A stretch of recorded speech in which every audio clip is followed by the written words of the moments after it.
नमस्कार विद्यार्थी मित्रांनो, भूगोल विषयाच्या ऑनलाईन क्लासेसमध्ये आज आपण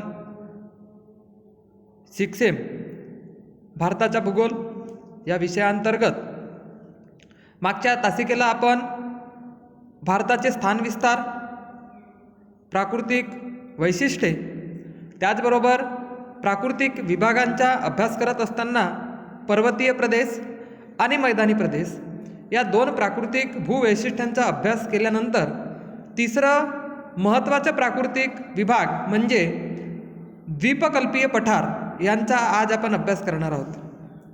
या द्वीपकल्पीय पठारांचा अभ्यास करत असताना भारताच्या अत्यंत प्राचीन असा समजला जाणारा हा त्रिकोणाकृती भूभाग म्हणजे द्वीपकल्पीय पठार होय. या पठाराचा विस्तार वायव्येस राजस्थानमधील अरवली पर्वत, ईशान्येस राजमहाल टेकड्या, दक्षिणेस निलगिरी पर्वत तसेच पूर्वेस पूर्व घाट ही डोंगराची तुटक रांग असून पश्चिमेस असलेला पश्चिम घाट यांच्या दरम्यान पसरलेल्या विस्तृत सपाट मैदानाला द्वीपकल्पीय पठार असे म्हणतात. भारतातील सर्वात मोठे पठार म्हणून द्वीपकल्पीय पठार ओळखले जाते. भारतात सर्वात मोठे क्षेत्र या प्राकृतिक विभागाने व्यापलेले आहे. द्वीपकल्पीय पठाराने भारताचा 16 लाख चौरस किलोमीटर क्षेत्रफळ व्यापलं असून भूगर्भशास्त्रीयदृष्ट्या हा प्रदेश उत्तरेकडील पर्वतीय व मैदानी प्रदेशापेक्षा प्राचीन भूभाग समजला जातो. द्वीपकल्पीय पठाराचा आकार हा त्रिकोणाकृती असून त्याचा शिरोबिंदू दक्षिणेकडे कन्याकुमारीपर्यंत पसरलेला आपल्याला आढळतो. काळाच्या ओघात अत्यंत हालचालीमुळे, अंतर्गत बहिर्गत परिणामांमुळे, उद्रेक आणि लावारसाच्या संचयनामुळे या भूप्रदेशावर विविध भू आकारांची निर्मिती झाल्याचेही दिसते. पठाराच्या पश्चिमेकडील भाग आणि पूर्वेकडील उताराचा असून द्वीपकल्पीय पठाराची सामान्यपणे उंची 300 ते 800 मीटर एवढी आहे. या पठारावर वैशिष्ट्यपूर्ण प्राकृतिक रचनेची भूरूपे मोठ्या प्रमाणात आढळतात. उंच पर्वतरांगा असोत, शिखरे असोत, टेकड्या असोत, दऱ्या, धबधबे, घडई, त्याचबरोबर अवशिष्ट पर्वत, कलती, मैदाने, लघु पठारे असे विविध भूवैशिष्ट्ये या पठारी प्रदेशावर आपल्याला दिसून येतात. शिवाय या पठारी प्रदेशावर वाहणाऱ्या नद्यांनी क्षरण आणि निक्षेपणाचे कार्य केल्यामुळे विशेष भू आकारांची निर्मिती झाल्याचे दिसते. द्वीपकल्पीय पठार हा भारताच्या प्राकृतिक रचनेचा कणा समजला जात असतो. या प्रदेशाच्या मध्यभागातून वाहणाऱ्या नर्मदा नदीमुळे या प्रदेशाचे 2 भागात विभाजन करण्यात आलेले आहे. या पठाराचे माळव्याचे पठार, छोटा नागपूरचे पठार, दख्खनचे पठार असे प्रमुख 3 भागात विभाजन करण्यात आले. पहिला भाग माळव्याचे पठार हा द्वीपकल्पीय उत्तरेस अरवली पर्वत आणि सातपुडा पर्वत यांच्या दरम्यान माळव्याचे पठार पसरलेले आहे. विंध्य पर्वत, नर्मदा खोऱ्यांचा समावेश होतो. माळव्याच्या पठाराच्या पश्चिमेस उत्तर दक्षिण पसरलेले अरवली पर्वत हे अतिप्राचीन पर्वत असून या पर्वतात अबू हे सर्वात उंच शिखर आपल्याला आढळते. 1725 मीटर उंचीचे हे शिखर असून माळव्याचे पठार हे विशेषतः लावारसापासून तयार झालेले असून या पठाराच्या दक्षिणेस विंध्य पर्वत आहे. दुसरं पठार आहे छोटा नागपूरचे पठार. द्वीपकल्पाच्या ईशान्येस छोट्या नागपूरचे पठार असून या पठाराचा बहुतेक भाग हा बिहार राज्य आणि मध्य प्रदेशाच्या भूप्रदेशात येत असतो. या पठाराची सरासरी उंची समुद्रसपाटीपासून 600 मीटर एवढी आहे. या पठारावरून वाहणारी प्रमुख नदी म्हणून दामोदर नदीचा उल्लेख होतो. छोटा नागपूरचा पठार हा खनिज संपत्तीच्या बाबतीत अत्यंत समृद्ध समजला जातो. या पठारावर दगडी कोळसा, अभ्रक, लोह खनिजे, बॉक्साईट इत्यादी खनिजांचे मोठ्या प्रमाणात साठे आढळून येत असल्यामुळे बहुतेक लोह खनिजाचे कारखाने या छोट्या नागपूरच्या पठारी प्रदेशावर स्थापन झालेले आहेत. त्यानंतर तिसरा जो पठारी प्रदेश आहे त्याला आपण दख्खनचे पठार असं म्हणतो.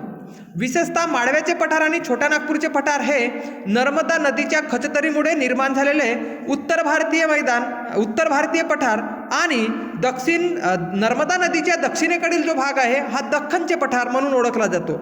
नर्मदा नदीकडील दक्षिणेकडील प्रदेश दख्खनचे पठार म्हणून ओळखला जातो.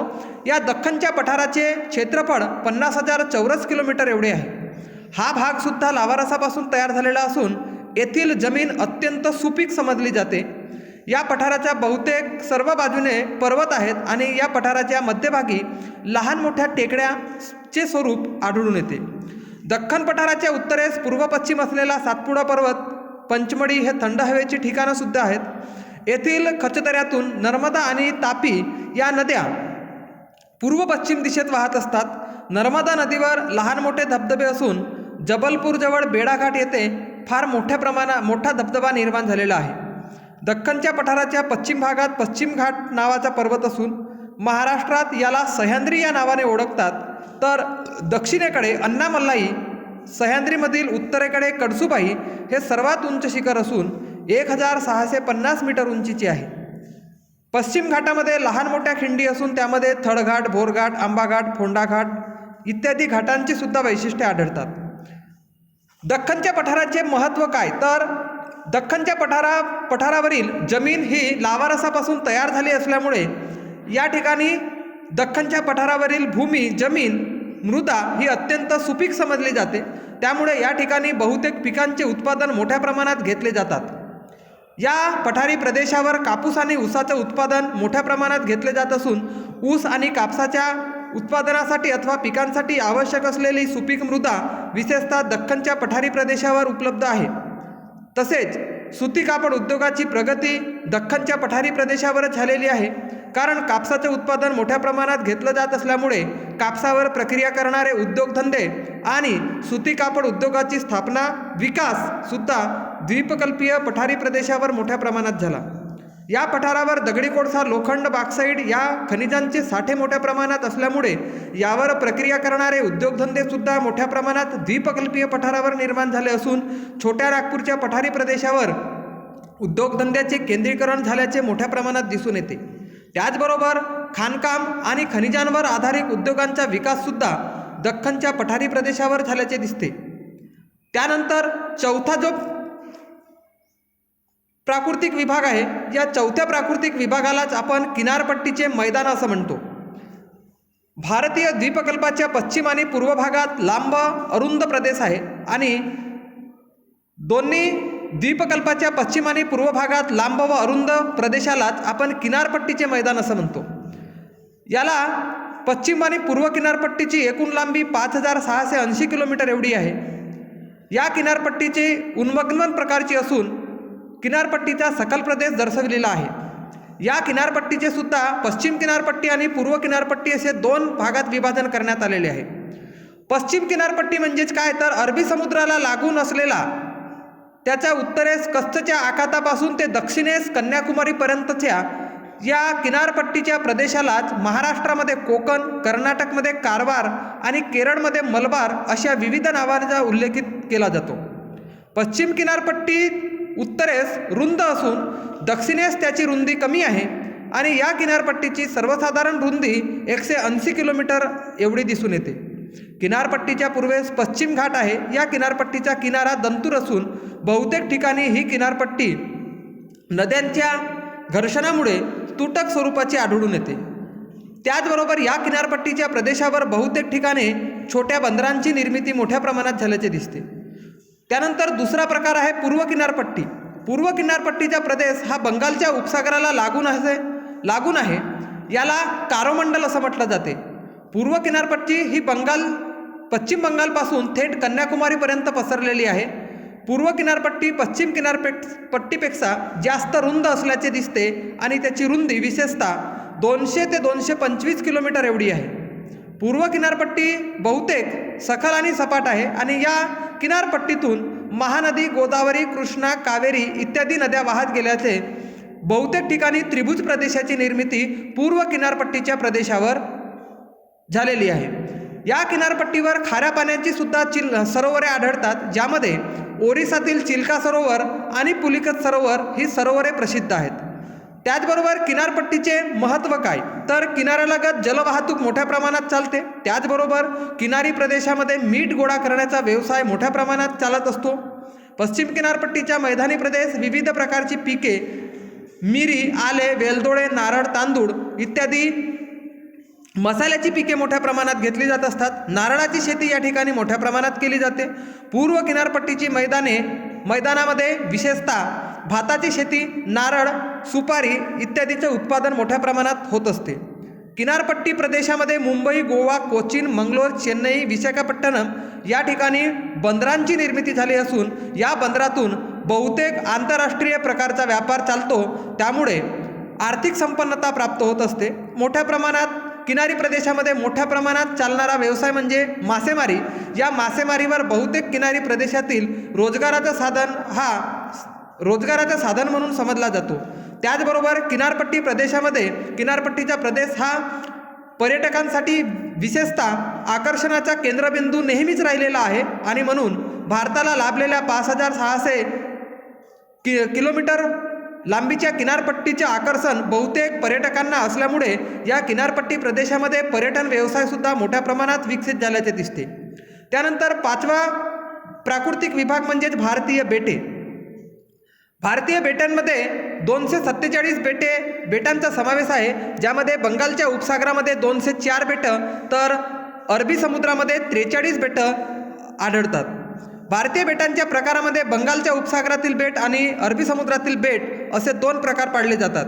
या उपसागरातील बेटांचे अंदमान निकोबार असे 2 गट पडतात.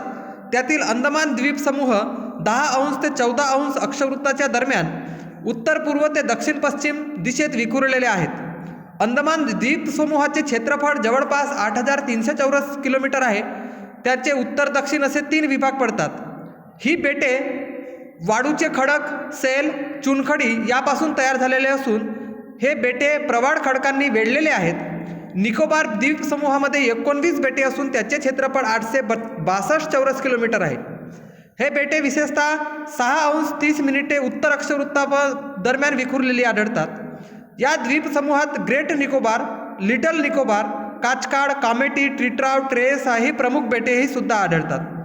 त्यानंतर अरबी समुद्रामध्ये आढळणारी बेटे, या अरबी समुद्रातील भारतीय बेटे प्रवाळ खडकांनी बनलेले आहेत. त्याच्या सभोवताल प्रवाळ रीफ आढळतात. द्वीपकल्पीय बेटांचे क्षेत्रफळ 3.2 चौरस किलोमीटर असून त्याच्या दक्षिणेस मिनिकाय बेटं आहेत. पांबम बेट हे श्रीलंका आणि भारत यांच्या दरम्यान असून पूर्णपणे खडकाळ आहे. हे बेट धनुष्यकोटी आणि रामगड या रेल्वे मार्गाने भारताच्या मुख्य भूभागाशी जोडले गेले आहे. भारतीय बेटांचे महत्त्व. भारतीय बेटांमुळे पर्यटन स्थळे म्हणून महत्त्व दिवसेंदिवस वाढत आहे. अंदमान निकोबार बेट आणि बंगालच्या उपसागरातील लक्षद्वीप बेटे तसेच अरबी समुद्राचे पहारी कर्व म्हणून ओळखले जातात. भारताच्या किनारपट्टीचे संरक्षण करण्यासाठी भारतीय बेटांचे महत्त्व अत्यंत लक्षणीय आहे. संरक्षणाच्या दृष्टीने या बेटांना आपण भारताचे पहारेकरी अथवा समुद्राचे पहारेकरी म्हणूनही ओळखतो. अंदमान निकोबार बेटातील जंगल संपत्ती, मासेमारी यांचे आर्थिक महत्त्व विशेष समजले जाते. अशा प्रकारे भारताच्या एकूण 5ही प्राकृतिक विभागाचा अभ्यास या ठिकाणी आपण केलेला आहे. उर्वरित भाग आपण उद्या